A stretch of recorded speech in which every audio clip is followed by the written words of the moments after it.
et bienvenue dans cet épisode 3 d'Inspiration. Au programme, on a pas mal d'œuvres. Alors, il y en a certaines où je vais développer pas mal et d'autres où ce sera juste des petites idées comme ça que j'ai trouvé sympa pour des personnages ou des situations. Donc, on va commencer par ce manga-là, Golden Ship. Alors, lui, je vais pas faire de vidéo à part sur lui pour l'instant parce que je ne sais pas trop quoi dire. Enfin, j'ai pas encore vraiment d'avis sur la question, mais je l'ai trouvé en tout cas très inspirant pour écrire en fait. Donc déjà, bon, pour en parler globalement, ce sont des enfants qui, à l'école primaire, étaient donc amis. Et l'héroïne, donc celle qu'on voit en couverture, finit par déménager et donc ils enterrent ensemble une capsule temporelle et 7 ans plus tard, elle revient et donc bah, ils ont grandi, beaucoup de choses ont changé. Et donc en fait, dans ce manga-là, ce que j'ai bien aimé déjà, c'est l'idée de la capsule temporelle.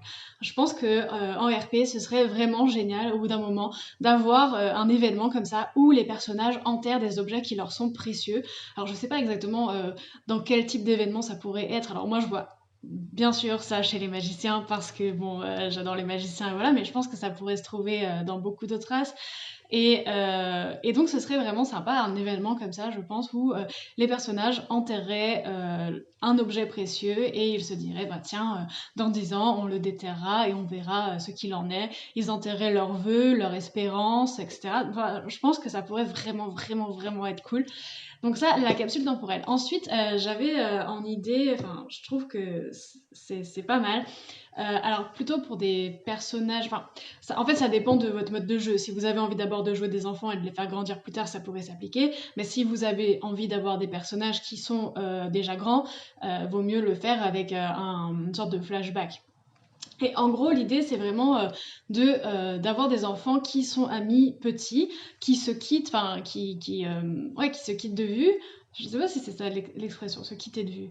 Se perdre de vue, voilà, c'est ça. Qui se perdent de vue et qui se retrouvent en fait plus tard en sachant que, bah, entre-temps, ils ont changé, que les choses ne sont plus pareilles et qu'il y a bah, des éléments complètement différents à prendre en compte. Donc voilà, ça c'est vraiment, je trouve, ça serait vraiment amusant. Ensuite, dans Golden Ship, il y a un truc que je trouverais vraiment très joli chez les Aurines notamment, mais pas que. Enfin, je pense il pourrait y avoir plusieurs peuples qui auraient cette coutume-là. C'est par rapport à la mort et aux étoiles. Et je me dis que ce serait vraiment intéressant d'avoir des coutumes qui racontent, enfin qui partent du principe qu'une fois qu'une personne meurt, elle rejoint les étoiles. Et enfin, je trouve qu'il y aurait vraiment quelque chose à développer là-dedans, que ce serait enfin, moi, je trouve ça génial. En fait, ce serait assez poétique, assez joli. En habillant ça avec le peuple de base, hein, avec les coutumes, etc. Mais vraiment, je trouve que quelque chose avec les étoiles, ça pourrait être sympa. Enfin, la mort et les étoiles, lier ça. Bon, pas chez les Rella parce que du coup, voilà. Mais en quoi que ça pourrait être une légende, ça pourrait être sympa aussi chez les Rella. Mais bon, voilà, c'est ça. Ensuite, je l'ai pas pris. Enfin, c'est dommage parce que je suis allée chez mes parents et j'ai récupéré donc un carnet et qui aurait bien illustré mon propos. Mais dans le manga, donc Golden Ship, l'héroïne, quand elle part et qu'elle quitte son école primaire, elle emporte avec elle un cahier avec tous les mots de ses petits camarades à l'intérieur. Donc moi j'ai ça en fait parce que quand j'étais petite je m'amusais à faire ça. Quand j'ai quitté l'école primaire on a fait ça. En sixième j'ai fait ça. En cinquième j'ai fait ça. Donc en fait j'ai plein de mots des gens qui étaient avec moi à l'école et je trouve que c'est enfin à l'école et au collège et c'est vraiment c'est rigolo en fait de relire ça. Et je me suis dit qu'en RP, ça pourrait être aussi sympa, soit à Basfel, soit dans une école, à la fin de l'année, et ben, tout le monde signe le carnet de notes de quelqu'un et met un message dedans. Enfin, voilà, je trouvais ça sympa. Ensuite, je vais parler un peu de Blue Fly.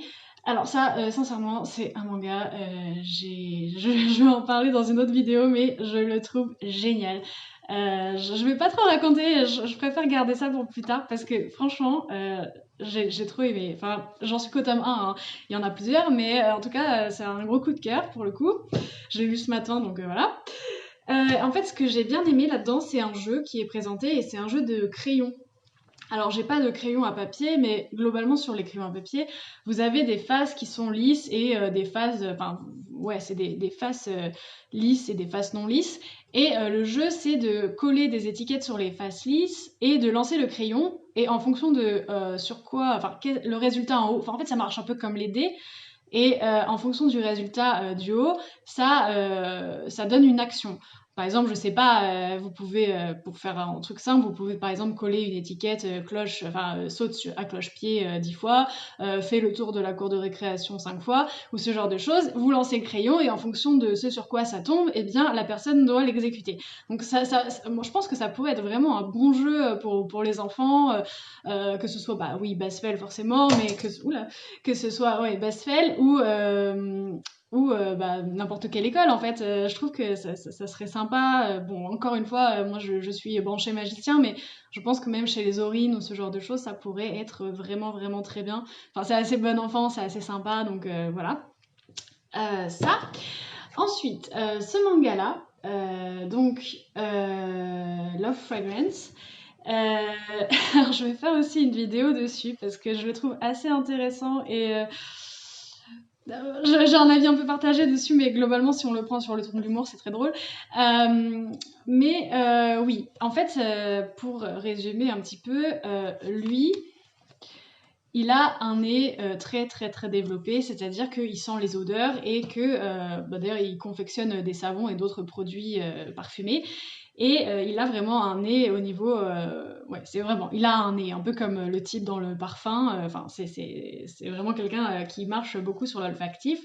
Et je m'étais dit que ça pourrait être super bien pour, par exemple, un personnage déchu. Parce que comme ils ont le contrôle des sens, eh bien, ça pourrait être sympa justement de mettre un peu l'accent sur les odeurs plus que la vision, par exemple. Et là, dans le manga, en fait, il tombe amoureux de l'héroïne parce que il adore son odeur. Donc c'est sympa. Alors que ce soit des choux ou pas, d'ailleurs, hein, ça peut, je pense, vraiment inspirer un personnage qui fonctionnerait sur une base d'odorat en fait.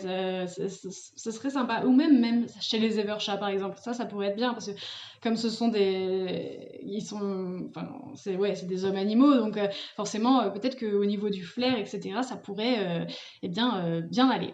Ensuite, je vais vous faire la petite compilation de tous les livres que j'ai lus récemment. Haïku, alors ça forcément, bon, on peut vraiment penser aux Aurines et je me suis dit que ce serait sympa, par exemple, d'organiser chez les Aurines et peut-être un concours ouvert à l'extérieur aussi, mais oui, un concours donc pour former des poèmes de type haïku. Et je pense que ça pourrait être aussi bien pour la marche terne parce que voilà, ça pourrait être des petits une sorte de concours de petits poèmes et par exemple les marcheurs pourraient essayer de les chanter ou d'en choisir quelques-uns et de faire une chanson avec en les compilant par exemple. Enfin voilà, moi je trouvais que c'était vraiment vraiment rigolo. Ensuite, je vais essayer d'en faire plus souvent parce que c'est vrai que là j'ai 3 milliards de livres à vous présenter. Donc Daisy, lycéenne à Fukushima, j'en ai déjà parlé. Bon, ça, l'inspiration là-dessus, c'est clairement l'idée de la catastrophe écologique ou catastrophe naturelle, que ce soit tempête, orage violent, tsunami. Bon, on a déjà eu un tsunami sur le forum, donc on va peut-être se calmer au niveau des tsunamis, mais que ce soit par exemple maladie, etc., et tout ce qui pourrait en résulter. Mais ce serait bien que ce soit plutôt un peu comme ce que je dis d'habitude, c'est-à-dire plutôt localisé et pas trop généralisé. Alors après, je sais qu'il y a déjà des histoires de maladies et aussi de catastrophes environnementales en cours, chez les humains, chez les sorciers aussi, mais je veux pas trop spoiler, mais en gros, il y a des choses qui iraient dans ce sens qui sont en cours. Mais en tout cas, je trouve que ces deux, ce manga-là, ces deux livres, ils sont vraiment très bien pour tout ce qui est conséquences après drame, etc. Et je trouve que ça, c'est vraiment sympa à jouer, ça sort un peu de l'ordinaire. Ensuite, tadam Ni d'Ève ni d'Adam d'Amélie Nothomb. Alors là, c'est vraiment... ce qui m'a inspiré là-dedans, c'est... Bon, il y a tout ce que j'ai dit... la vidéo va sortir jeudi. Donc vous allez la voir un petit peu à reculons par rapport à Inspiration. Mais ce que j'ai vraiment aimé là-dedans, et vous verrez dans la vidéo qui va sortir ensuite, c'est vraiment le côté voyage initiatique. Pour faire partie de telle race, tu dois, par exemple, gravir une montagne ou faire cette preuve, enfin cette quête-là, cette épreuve-là, etc. Et ça, je trouve que c'est pas mal. Alors bien sûr, il y a aussi ce côté déjà dans la montée hiérarchique des personnages, mais je trouve que créer en plus des petites coutumes, des sortes de oui,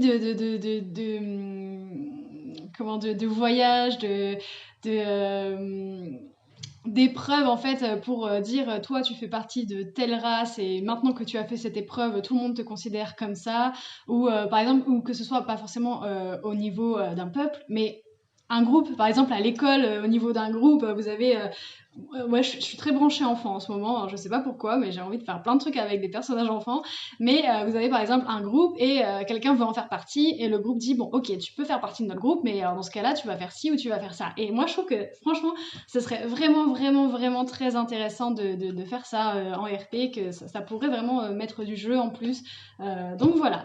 Je crois que j'ai vraiment fait le tour là. J'ai vraiment plein de livres. J'espère que ça vous aura plu, que ça vous aura inspiré.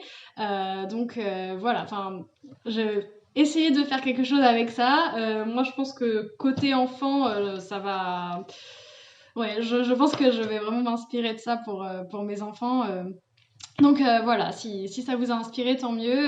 Je referai une autre vidéo d'inspiration un petit peu plus tard, surtout qu'en ce moment, je suis en train de lire Dune.